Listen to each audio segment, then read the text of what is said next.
Captain, tell me who you are. I'm Greg West from Riverside, California. We do recreation, cavalry, and infantry 1916 period. So I'm a cavalry captain, and I have 4 infantry guys with me today. That's about it. Okay, let me scan down your uniform there. Late in the afternoon, just last hour, I knew that they were open here. The weapon? Stop Del Rio, for a sec. The pistol? Yeah. Thought it takes a long way.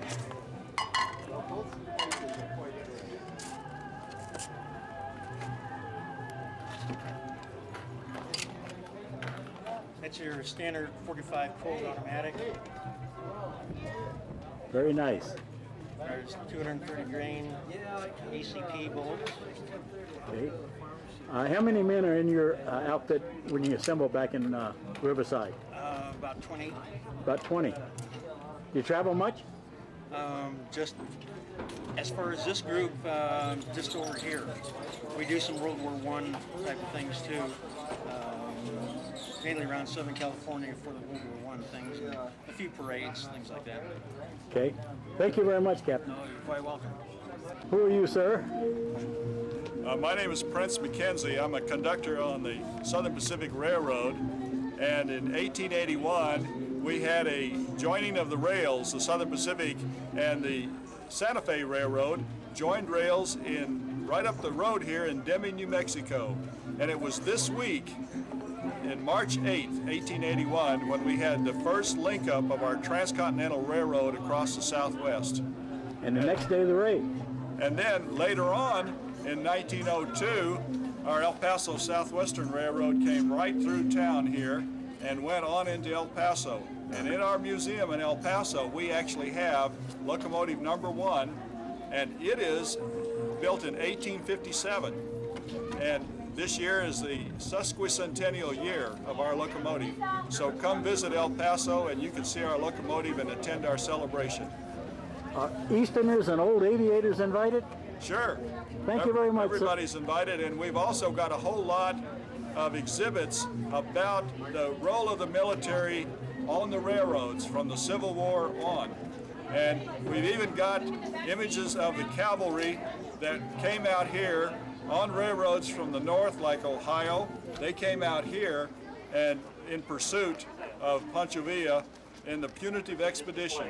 And we've got images of the horse soldiers identifying their mounts as they're getting off the cattle cars, and an image of a troop forming up.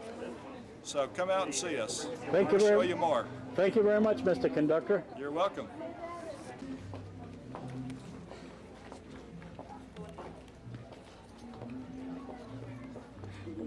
This is all ordnance equipment. I'm an ordnance sergeant. And this is circa 1916 and Right. earlier? Actually, this chest here is a model 1910. What am I Arms looking repair at? chest. What am I looking at? This big chest here, it's an Oh. arms repair chest. Arms repair chest. This is for the 45 automatic pistol, and this fits right here in this part here. Yes. And the rest of it is for the rifle. Between the two, it's supposed to carry enough spare parts and repair equipment to take care of 100 weapons up to a year. Very So interesting. each company should have one of these chests. Yes. To keep their- Each company, you say? Yeah. Back in those days, a company would have been about 100 men. Okay, you have 2 pieces you were showing a second ago. What are they, sir? Well, this is the 1909 Colt revolver. When they were testing to adopt the 1911 automatic pistol, the Army said, we can't wait, the 38 isn't good enough. So they bought these revolvers in 1909 from the Colt company and issued them to the cavalry. And then by 1911, they adopted this automatic pistol and 45 automatic cartridge. Yes. But they didn't reach the troops till about 1914. By the time they were here in 1916, they would have had the 45 automatic, but some National Guard troops and some officers still chose to carry the revolver. Okay. What about this long rifle? This is the M1903 Springfield, Okay. and it was the standard weapon for both Army and National Guard troops when they were here. Okay. They started manufacturing them in quantity in 1905, so by 1916 they had plenty to go around. However, in 1917, when we started expanding our troops, we certainly didn't have enough weapons to go around. We had to scrounge them every place we could get them. What you see here are just some of the tools. These are the cleaning tools.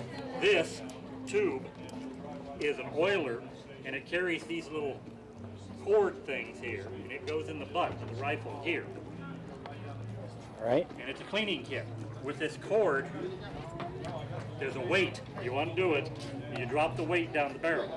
And there's a slotted end on the other side to put a patch on, and you pull it through the barrel to clean it. Instead of having a rod, you used a Right, every cord. troop had one, and he carried it right here in the butt. Yeah. However, the squad leaders have this section rod here in this little bag, and Yes. they carried it in the pack. And when they were in camp, he would pass it around, and they would use the rod as a better way to clean their rifles. And what I'm holding, and what you see on the ground here, is the one-piece cleaning rod that would be used in the barracks. You couldn't carry it in the field very well because it would get bent. Yes. But this is a 1910 model here with the loop, and this type with the football handle is a 1916 cleaning rod. And they would have been in your barracks, so they're called barracks rods. I see. This device here is a screwdriver, and it was also carried by NCOs. And each end of it fit a different screw on the rifle, so you could use that to take apart the rifle. I got you. But only the non-commissioned officers carried that, because you did not want the troops taking the rifle all the way apart without being supervised. They might lose or break something. Might have been a guy like me. Sergeant, you need a breather?